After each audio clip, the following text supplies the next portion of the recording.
In today's video, I'll show you how to use projects in ElevenLabs and keep all of your voice generation work organized in one place. If you're working on long scripts, audiobooks, podcasts, or any project with multiple sections, the Projects feature makes it much easier to manage everything without starting over each time. To begin, sign into your ElevenLabs account and open the Projects section from the main dashboard. This is where you can create, edit, and organize your work. Next, create a new project and give it a name, so it's easy to identify later.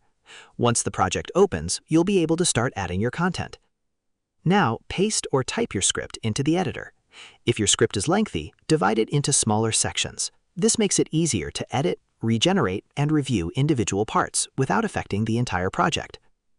After adding your text, choose the voice you'd like to use. You can select one from your voice library or use any available voice that suits your content. Before generating the audio, quickly read through your script to check for spelling, punctuation, or formatting issues. These small details can improve how naturally the AI reads your text. Now, generate the audio for each section. Once it's ready, listen to the playback and make any edits you think are necessary. You can regenerate individual sections until you're happy with the results. As you continue working, remember to save your changes so your progress stays organized inside the project. When everything is complete, export or download your finished audio and use it in your videos, presentations, podcasts, or any other creative project. And that's how you use ElevenLabs Projects. Share this video and subscribe for more helpful tutorials.